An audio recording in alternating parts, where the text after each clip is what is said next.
DIT. The DIT is the most important. It's digital imaging technician.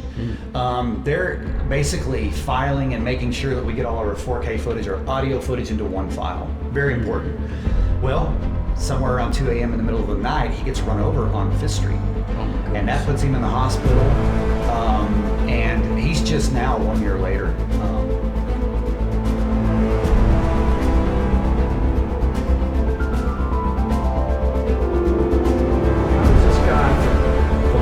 Texas. But how do you go from that to your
So Andy, how did you end up on this overhauling show? How did you end up doing that? So basically, it all began with a show called Car Warriors, which honestly I thought was a joke. I was at the shop at like 10:30 at night, and I received a phone call, said, "Hey, you want to be on, national TV and compete against the car building team?" And I thought, sure, whatever, thinking it was a joke. Long story short, it wasn't. Went over to Lubbock and did an interview to Hollywood, and next thing you know, we were on a plane. The Car Warriors All-Stars take on a young, hotshot team from Lubbock, Texas. We've brought a Texas-sized butt kicking. That's what I'm talking about. Just listen to me. And the challengers make a monumental mistake that leaves them one step away from total failure. It's an absolute major screw-up. Cut a hole in this hood, and I'll cut your neck. Car Warriors starts now. And so that was the beginning of TV for me. There was another one before that, wasn't there? No, Car Warriors was the beginning, and all it was a 72-hour car build, nonstop. Clock starts. You got 72 hours to build a car. Well, we beat the California Pro Team, and that allowed me to go behind the scenes on that show and help them with a lot of things. And then that led to a show in Nashville, which is Search and Restore on Spike TV. Okay. And we did a lot of, building stuff for there. In fact, we filmed with Billy Gibbons from ZZ Top. Oh, man, cool. So, yeah, good times. So that led you to this thing with Jay Leno and Chip Foose. So talk about that. Yeah, so once I got on the show Overhauling, they asked me to report to Huntington Beach, California. And I finished out the Lotus for the Jay Leno deal. And that's when Chip said, hey, we need a full-time painter on this show. And you do body work as well. So how about you just finish this season out with us? Wow. And I said, I can do that, but I've got a business back home that I've got to take care of too. Yeah. So I did a lot of driving back and forth. Wow. But anyway, so we finished Overhauling doing that. So. Wow. So driving from what, L.A. or Hollywood or what, all the way back here to Boston? I would literally the show is so fast paced that if we got like a 4-day weekend because of some holiday or something, say Thanksgiving, I'd literally unmic at 6 p.m. in Huntington Beach on set and get in a car and start. I'd sleep in a car somewhere in middle Arizona. Wow. And then come on in. Spend a day here and head back. So I thought it was crazy how they would, they'd tell you, well, we need this car sanded, patched and painted in like 24 hours. Yeah, it was absolutely nuts. The original overhauling was based on 7 days. And then when I came along, it was 3-week builds, which is still really insane. Yeah. But that did allow us a little bit more time to, if you had enough personnel. If you guys haven't seen that show, it's definitely a guy's show.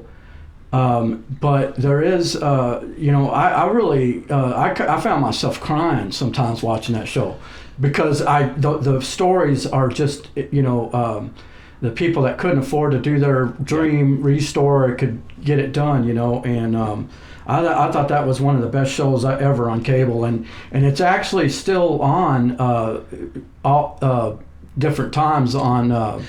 Yes. On different channels. Yes, they show. I have people all the time that'll send me a screenshot of their TV or something. Hey, overhauling's on right now. So they're doing a lot of reruns on that. What channel is that? Well, they were doing it on Speed, Discovery, and mainly Velocity. Okay. And now I think it's showing on like a Motor Trend type deal. All an elaborate ruse. First, I'm going to bring them up the escalator to the second floor, and then we're going to go into the Hollywood Gallery and around the corner to meet Barry Maguire. And now that Bernie is here, the A-Team, Chip, Jesse, and I hide in a nearby stairwell. Our production team is posing as Barry's crew and invites Bernie to join Barry for an interview about cars. Like, what else would they talk about? Welcome back, everybody. We're here at the Peterson Automotive Museum in Los Angeles, California, hanging out with car guys, the really cool ones. Meet Bernie Fetterman. Bernie, nice to meet you. Pleasure to meet you, sir. And I'm so happy that you're here. Yeah. Let me get this right. You're a pastor. I'm a pastor. And you're a car guy. I'm a car guy. I mean, it doesn't get much better than that. It doesn't get much better than that. You have faith and horsepower. That's right. That's right. Do you have anything cool in your garage these days? Well, right now I have a 67 Camaro. Did you check the one right behind us here? I saw it when I came in. Amazing. Yeah. We're going to have the builder out in a couple of minutes. Yeah. So what you're working on now? You any part of the car you're working on?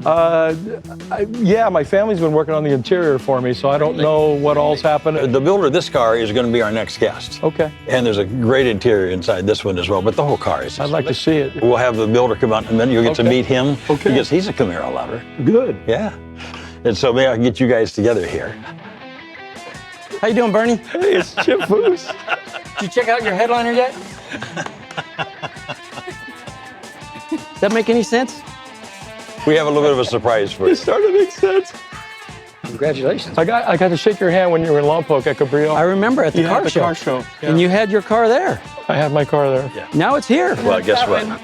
Oh my God. Guess what? Bernie, you're on overhauling. Is this it, man? Yeah. That's your car. Oh my God.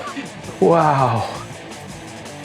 Are you, this is really mine? This is mine. This is yours. Your car. I'm sorry, man. So what's Chip Foose like? He's the guy can draw. We all know that. That's the one thing Right. about him. It is insane how well he draws. He wasn't on set a ton. He comes in, he does his drawing, and he gives us that drawing and tells us, hey, make this happen. And then he'll come in and do a few things, a couple hours a day or whatever. But he's a great guy. Definitely has a passion for cars, for sure. When he would do these drawings, is that, because on the show, it appears like, maybe a period of like 30 minutes that he did it. Is that about right, or is it a little bit?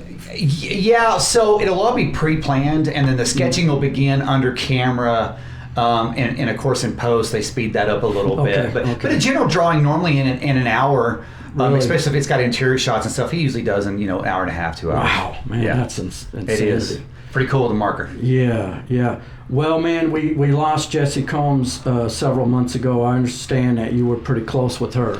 Yeah, Jessie Combs was a great tribute to Overhauling. She actually came on pretty much when I did, so we were the newbies, so to speak, on set. And that's where I think her and I built a good relationship, because we were kind of new to set. A great girl, very knowledgeable, very passionate about the industry. I enjoyed her.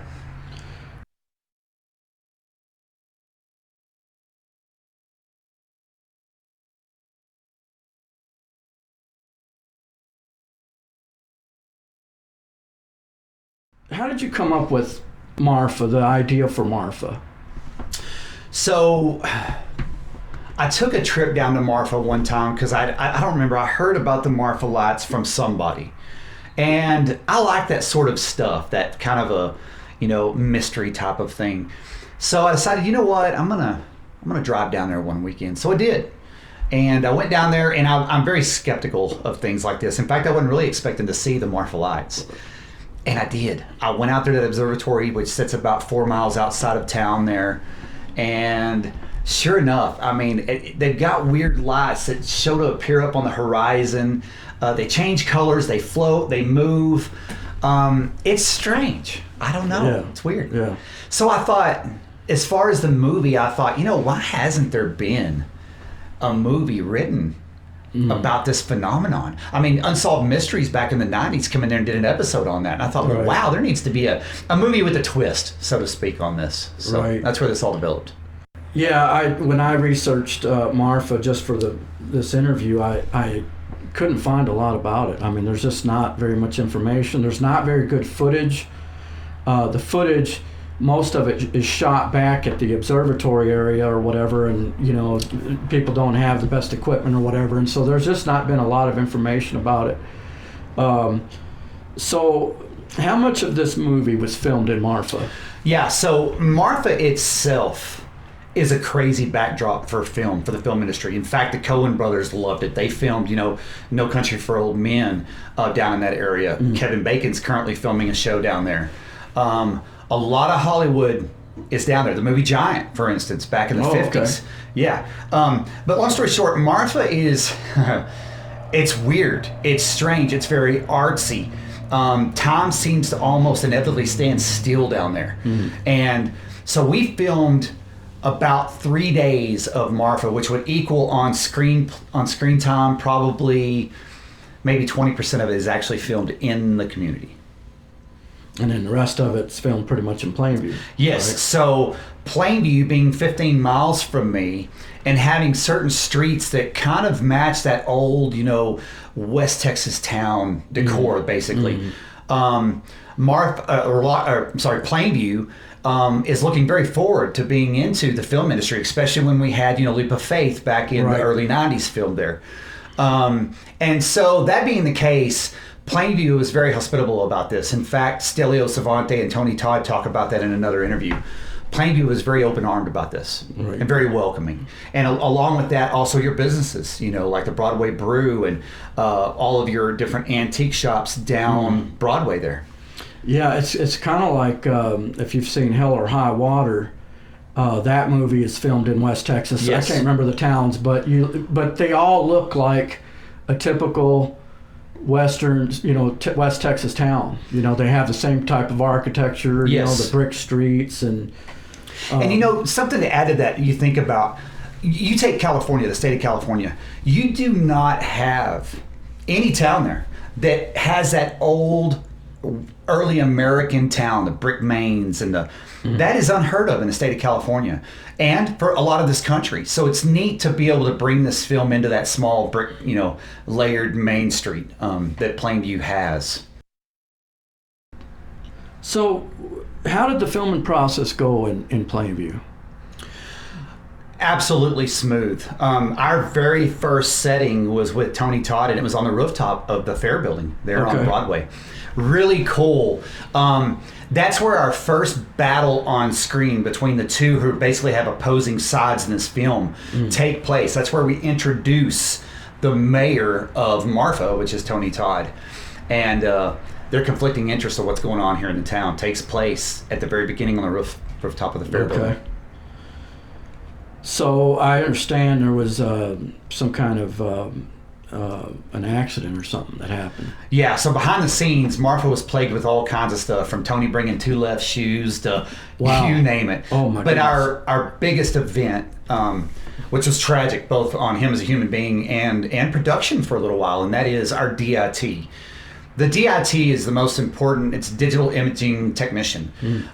They're basically filing and making sure that we get all of our 4K footage or audio footage into one file. Very important. Well, somewhere around 2 a.m. in the middle of the night, he gets run over on 5th Street. Oh my goodness. And that puts him in the hospital. And he's just now 1 year later recovering from that. He's walking again, not working, but walking. So he's went through a lot of recovery. His name is Caleb Stevens. And a big shout out to him as well for what he's went through. But long story short, in the middle of the night, that night, we had to fly in a new DIT, and the closest we could get was North Carolina. Wow. So, yeah, movie magic, man. My goodness. My goodness. Well, everybody can go to marfamysterymovie.com to see all the different actors and people that are on the set. We can't go through every single one of them, but talk to me about the process of creating a movie. How do you go from, and I'm sure there's a lot of people wondering, like, how does this guy from Lockney, Texas, family business, painting cars, gets on a show, but how do you go from that to because the way this thing went down was, the way I understand it is you got to go to do the movie, and all of a sudden you're in charge of this big project, and you just had to pick your pants up and just go with it. Yeah. Long story short, when I first wrote this film, and let's just start with the very beginning of writing a film. So you start with an idea, that's your seed. When you have this idea, you start to write a story and create something off of it. Of course, that alone is going to go through 200 changes. Okay. But the biggest challenge is writing your characters. Who are they? How do they react? How would they handle things? How would they say things? And every character needs to be different. The key to success, and I hopefully success here, is that somehow in every feature film that we watch, we need as an audience to relate to one of those characters. And I think in Marfa, because it is very character rich, there's like 15, that you will find somebody that you love in this film that you can connect to, and it'll make you love this film. Because in the end, Marfa sends a good message, but we got to go through the Twilight Zone to get there, which labels it a dystopian sci-fi. After we wrote the characters, then I started learning basically that now, how are people going to see this film? In other words, I now needed to look through the eye or the lens of the camera. And as a director, that's what you've got to do. You've got to be able to focus 100% on the art of what this film is going to play out, how it's going to look on the big screen. And so that was the next challenge. Making a movie, I underestimated it, as most people would. When I first got this film and decided I was going to do it, I literally was going to do it with a DSLR camera and a pretty good audio and some decent lighting, and we were going to make this thing work. I literally had budgeted this at the start for maybe $30,000. Yeah. Was I wrong? Yeah. But what happens is we start picking up a bigger actor. Well, then I'm like, well, crap, man, I can't slow down now. And this became a snowball because we had so many different people in Hollywood applying. It was crazy. And Andy McDowell was the one that I was talking about earlier that had applied for, I believe, the role of Zoe. So this is crazy who it attracted. But it picked up and it started snowballing. It's like one of them deals like, you can't cut dollars now and you can't cut time. Right. We got to do it right. So it's been a learning experience. So you go to Hollywood production company or something, and you just kind of throw this thing out there and say, here's what I envision, and you basically sell them this idea, don't you? Yeah. Well, so how it happened, literally. Okay. So if you write a screenplay, even if it's a good one, the problem is ever getting it filmed. The way Hollywood works, you've got all these production companies, and they have a small board, so to speak, that goes into like your the Writers Guild. And there is files and files of genres of films or screenplays. And they go through them. Well, I like this one. I like this one. So literally to get your film or your screenplay ever to the big screen, it's tough. I decided I was going to do this on my own. So that's why I'm the sole executive producer. Yeah. But what happened and what helped was it began to gain attraction. We had several different agents throughout Hollywood, from Buffy to Vampire Slayer to all kinds of people that were calling. And so what happens, I guess, is that when it gets on the desk of one, it gets on the desk of many. And so this spread like wildfire. And next thing you know, it's being introduced into a lot of different websites and newspapers across the world. Italy, China, Russia, matter of fact, everywhere. It's been insane. So when you hear these actors, they talk about, I got this script and I just fell in love with it. And so you have them coming to you. And you talked to me earlier about that a lot of this now is just done right over the internet, right? Yeah, I particularly did everything via Skype. Yeah. And the reason why is I wanted to work with each of my actors one-on-one. Sure. But here's the problem. Even though they all are good at their individual part or role, that doesn't mean that they work together well chemistry-wise. Sure. As a whole. So we did 2 or 3 meetings via Skype as an entire, and we went through the very beginning of the movie to the end, and we acted it out via Skype. Wow. And that's when I realized the chemistry's good. We can now film, because normally you really want to put your eyes on these people in person, shake their hand, meet them, let them meet each other, and let them warm up. So we did something kind of unique, and we did that via the internet.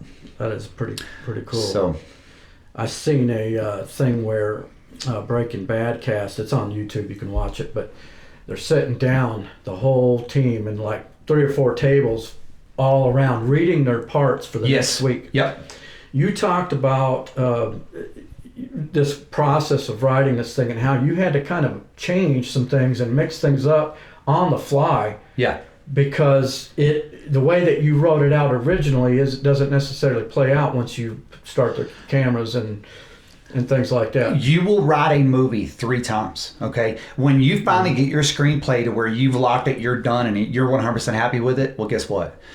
You wrote it once in pre-production. You're going to rewrite it again when you start filming in production, because things are going to change, or you're going to see something visually. And then in post, of course, you may change the order of things, the order of scenes, the way things play out. So you literally write a film 3 times. That is just crazy. It's nuts.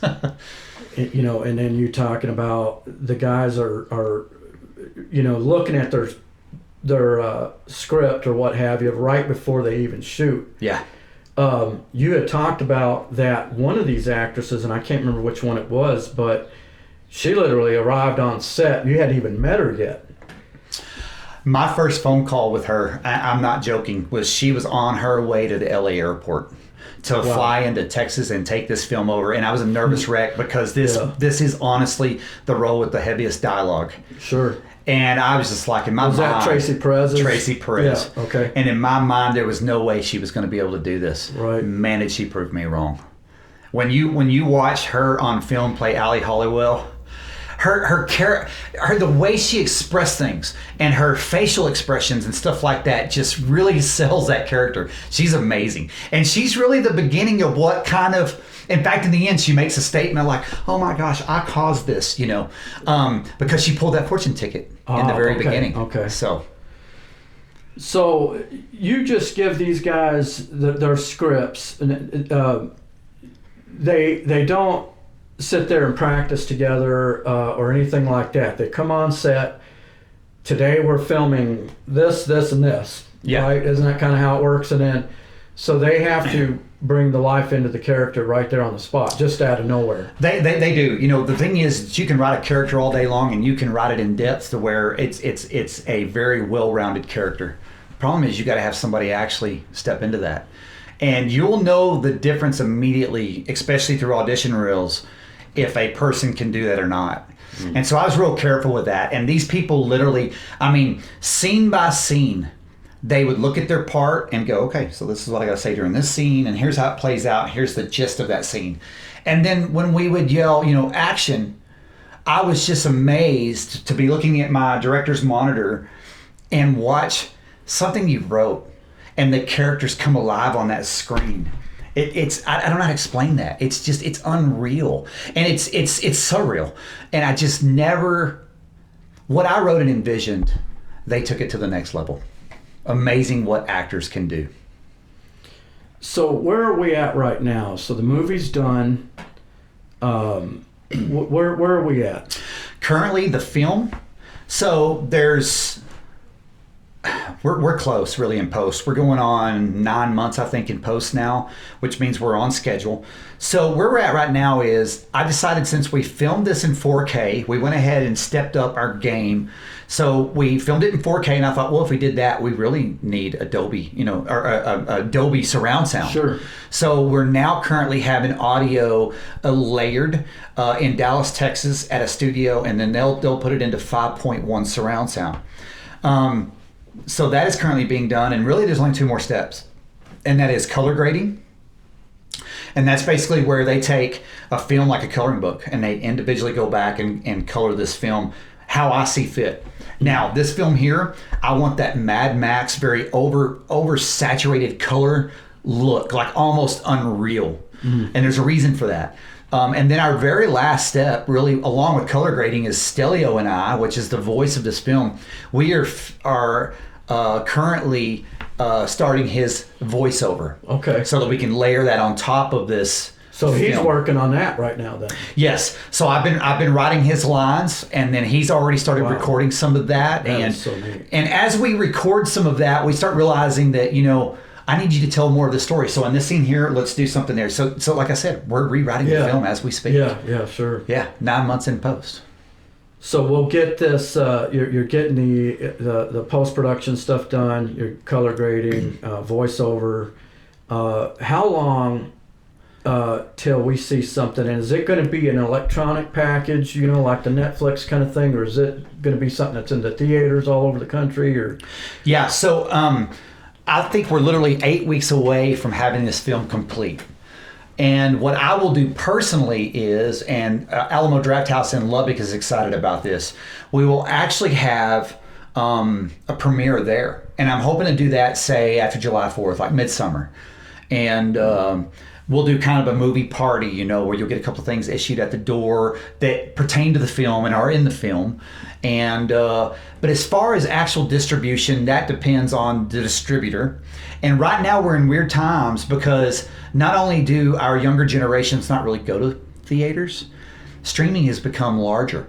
And now currently with our situation we've got as far as this coronavirus deal, you're now seeing movies that were built for the theater going straight to streaming. Yeah. And I just currently heard a week ago, in fact, Stelio called me on this and said, look, Netflix and all your other streaming right now, they are looking to buy up and soak up as much material as they can. Oh, I'm sure. Because people are at home. Yeah. And that being the case, that's why we're trying to get this finished up so that we can have that electronic package that can go immediately into streaming. Sure. But when, I don't know. We're talking basically 2021, aren't we? Yeah, 2021 is what I'm thinking. Realistically? Yeah. Because normally a film will go through its avenue of film festivals. We couldn't make 2020 because the deadline was October of 2019. Well, we weren't ready. And we may or may not have to use the film festival market. We don't know. A lot of films, even if they can pick up distribution, they still want to do the film festival because that's where you pick up awards. And awards are important to the person who wrote that film or directed it or, whatever. So I don't know. I don't know.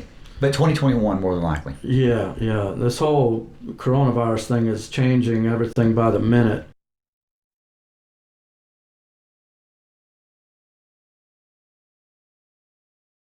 In the making of this film, one thing that I do want to do personally, and that is to thank the 806 area for helping us film, for Marfa, Texas, 5.5 hours south.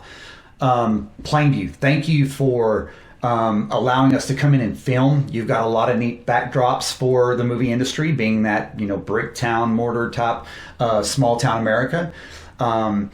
Each business was very hospitable to us. And I appreciate that. They gave us everything we needed, from security with police department or whatever. So thank you very much for what you did for this film.